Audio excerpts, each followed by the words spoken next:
Ya, pemirsa, aksi Damai 313 merupakan aksi yang kesekian kalinya, yang salah satu inti dari aksi yang digelar adalah meminta Gubernur Nonaktif DKI Jakarta Basuki Cahayapurnama untuk segera dinonaktifkan. Lalu apa sebenarnya lagi selain meminta Ahok diberhentikan, apalagi tujuan dari aksi damai yang digelar hari ini? Untuk membahasnya saya sudah bersama dengan Pak Haji Usama Hisham, yang merupakan Ketua Umum dari Parmusi atau Persaudaraan Muslimin Indonesia. Assalamualaikum Pak Usama. Waalaikumsalam warahmatullahi wabarakatuh. Apa kabar Pak Usama? Baik, alhamdulillah. Alhamdulillah baik Pak Usama. Kalau seperti yang saya katakan tadi bahwa aksi Damai 313 merupakan aksi yang kesekian kalinya yang digelar, yang salah satu intinya adalah meminta Ahok untuk diberhentikan. Apakah memang satu-satunya tujuan adalah sekedar meminta Ahok untuk diberhentikan atau ada tujuan lain, Pak Usama? Saya kira begini, aksi 313 ini kita umat Islam memanfaatkan ruang hukum yang ada, di mana kita benar-benar dalam rangka untuk menegakkan konstitusi ya. Konstitusi. Ruang hukum itu apa? Ketika aksi 212 Jilid 2, kita sudah menyampaikan 4 tuntutan kepada DPR agar disampaikan kepada pemerintah, khususnya Presiden. Yang pertama, stop kriminalisasi ulama. Ya, alhamdulillah belakangan ini sudah agak reda ya. Ya. Panggil memanggil, kepolisian dan seterusnya. Yang kedua, stop penahanan mahasiswa, dan ini juga sudah tidak ada. Dan yang ketiga adalah tuntutan yang menjadi tuntutan aksi saat ini, berhentikan Ahok sebagai gubernur terdakwah ya. Nah, ini sesuai dengan ketentuan undang-undang. Dan yang keempat adalah penjarakan Ahok si penista agama. 1, 2 sedang berjalan, yang ketiga ini sedang kita upayakan dengan ruang hukum yang ada, yaitu Presiden Republik Indonesia punya otoritas untuk memberhentikan Saudara Ahok dalam rangka penegakan konstitusi. Ini yang kemudian kita perjuangkan pada hari ini. Kepada DPR sudah tidak ada sikap, tidak ada respon, sudah disampaikan konon menurut Pak Fadlizon kepada Presiden melalui surat tertulis, tetapi sampai hari ini tidak ada respon. Mengapa kemudian kami melakukan aksi 313? Karena kita ingin kalaupun pilgub ini nanti terjadi, itu berjalan dengan aman, tertib, damai, jujur, adil, dan demokratis. Kalau si penista agama ini ikut dalam kontestasi gubernur pilgub dalam posisi dia sebagai gubernur aktif ya, karena dia kan sekarang non aktif ini, tetapi tanggal 14 nanti kan dia aktif lagi. 5 hari kerja sampai tanggal 19 itu bisa menggunakan apapun. Ya, ini yang kita cegah. Oleh sebab itu kita datang ke istana langsung pada Bapak Presiden untuk memberikan keyakinan. Selama ini kan kita belum pernah bertemu Bapak Presiden. Bapak Presiden hanya mendapatkan masukan dari staf-stafnya, dari lingkungannya. Ini yang kita perjuangkan sekarang ini pada Bapak Presiden agar segera hari ini, pada Jumat ini, Ahok dicopot dalam rangka penegakan konstitusi. Itu saja. Sebetulnya kalau ini dipenuhi oleh istana, selesai masalah ini. Gitu loh. Kita lihat nanti perjalanan pilgubnya. Jadi pilgub bisa berjalan aman dan tertib. Jadi sebenarnya tidak ada yang sesuatu yang luar biasa. Kita warga negara ini memperjuangkan langsung pada Bapak Presiden. Pak Usama, tadi Anda katakan bahwa upaya secara tertulis sudah disampaikan kepada pihak-pihak terkait termasuk DPR. Nah, apakah memang sejauh ini upaya tertulis tersebut menemui jalan buntu, tidak ada tanggapan sama sekali, atau seperti apa? DPR sudah, saya sebagai Ketua Umum Parmusi resmi sudah menggugat Presiden Republik Indonesia ke PT UN. Itu kan sudah terekspos ya, agar memperhatikan masalah. Dan saya sebagai Ketua Umum Parmusi bersama Sekjen saya, Insinyur Abdurrahman Sagap, atas putusan rapat Parmusi, telah mengirimkan surat permohonan kepada Bapak Presiden langsung, tanggal 7 Maret. Surat itu masuk kepada Bapak Presiden agar segera memberhentikan Saudara Ahok dengan berbagai pertimbangan hukum yang kami berikan. Nah, tetapi sampai hari ini belum ada tanggapan ya yang konkret ya. Oleh sebab itu aksi ini ketika Forum Umat Islam mengundang ormas-ormas untuk melakukan aksi 313 ini, kita semua mendukung ormas, dan insya Allah semua ormas akan hadir dalam aksi ini. Dari PT UN berarti belum ada tanggapan sama sekali, belum ada tindak lanjut? Proses peradilan sedang berjalan, tetapi kan masih panjang kalau PT UN. Oleh sebab itu saya menempuh langkah hukum yang cepat sesuai dengan Permah ya, Peraturan MA nomor 5. Bila mana ada kasus-kasus serupa, kita sampaikan permohonan dulu kepada pejabat bersangkutan yaitu Presiden. Dalam tempo 10 hari kerja bila mana tidak dijawab, maka kita bisa ajukan kepada PT UN untuk disidangkan materinya. Sehingga hanya butuh waktu 21 hari kerja. PT UN bisa mengambil keputusan apakah saudara Ahok ini melanggar hukum atau tidak. Oke. Itu. Oke, Pak Usama, kalau kita lihat tuntutan adalah meminta Ahok diberhentikan. Tapi kalau dari pihak Kemendagri sejauh ini selalu punya alasan, salah satunya adalah karena ancaman hukuman di bawah 5 tahun. Jadi tidak diberhentikan ataupun tidak dipenjarakan. Bagaimana tanggapan dari pihak Anda? Jadi kami sudah komunikasi ya dengan berbagai pakar hukum ya, termasuk Profesor Mahfud MD, Profesor Laika, dan seterusnya tim hukum kami LBH, bahwasanya pasal 83 itu sudah final ya, tidak ada tafsir lain terhadap pasal 83. Bahwa ada yang bilang itu pakai KUHP-nya digunakan pasal 156, 156A yang mengatur 5 tahun, 4 tahun dan sebagainya, itu tidak bisa diturunkan. Ya, seharusnya pengadilan nanti mengambilnya 5 tahun. Itu kan tuntut dakwaan dari jaksa. Tapi dalam pasal itu jelas bahwa pengadilan sendiri harusnya yang sedang persidangan berjalan itu memberikan ini maksimal, putusan maksimal, yaitu 5 tahun. Oleh sebab itu kita maksimal 5 tahun atau di atas 5 tahun?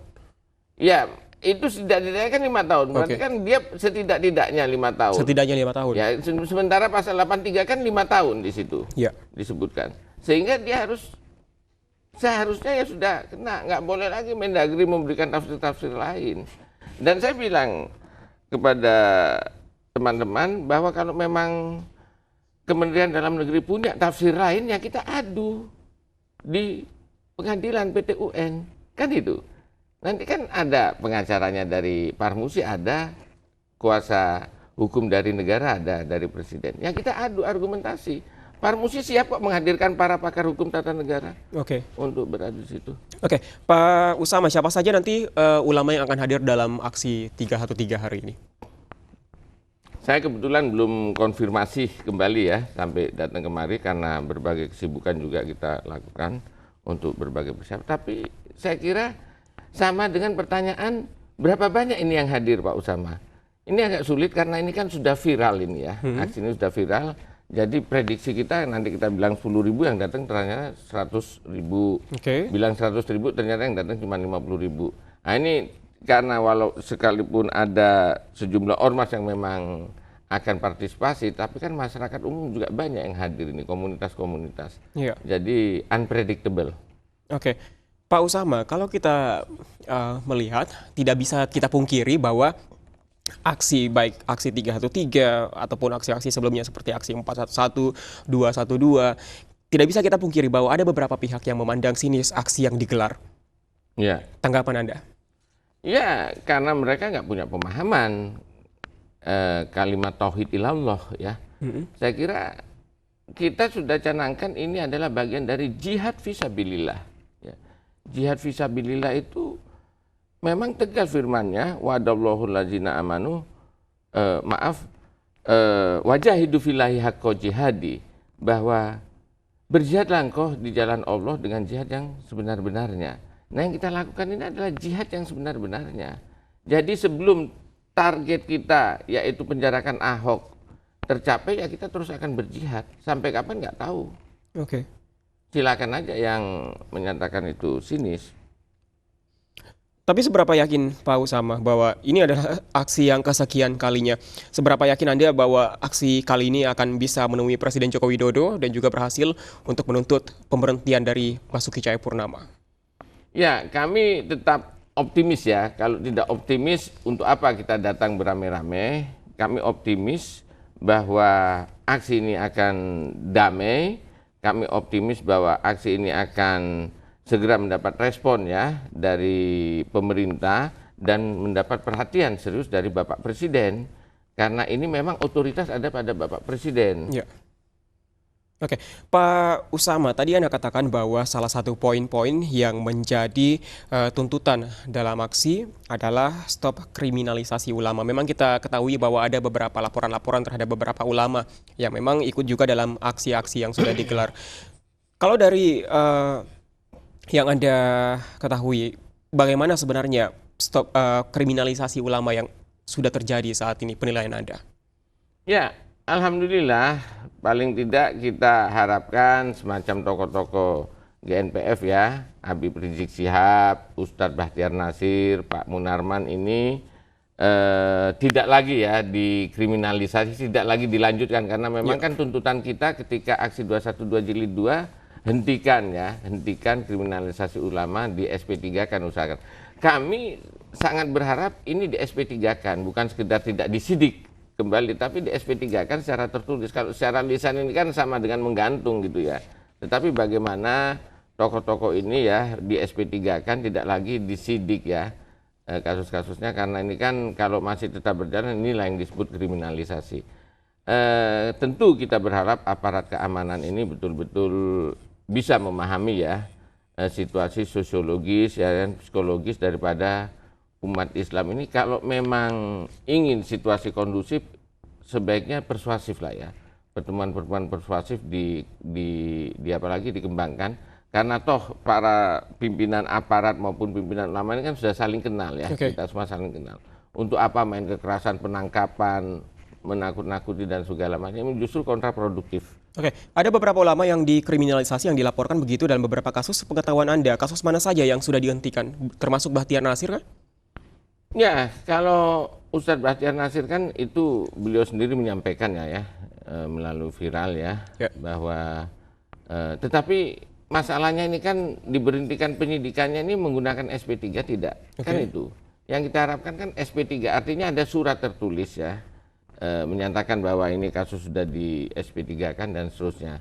Nah ini saya belum update ya, belum update kembali info terakhir ini bagaimana. Tetapi paling tidak kepolisian tidak lagi melakukan pemanggilan lah ya, pemanggilan ke polisi, ke apa, pemeriksaan sekian jam sudah tidak lagi. Nah ini kita harapkan bisa lebih kondusif suasananya ya. Ya. Itu untuk kasus Pak Bahtiar Nasir. Untuk Rizik Syihab bagaimana kasusnya hingga saat ini sepengetahuan Anda? Ya, sepengetahuan saya memang kita harapkan tidak lagi dilakukan ya penyidikan terhadap Habib Rizik ya. Tidak lagi, karena ini kan umat Islam bisa melihat mana kasus yang benar-benar ini sebuah perkara yang patut ditingkatkan ke penyidikan, mana yang sekedar kasus yang bikinan-bikinan ya, kriminalisasi. Kita bisa lah, karena kita juga tahu ya dari Habib Rizik.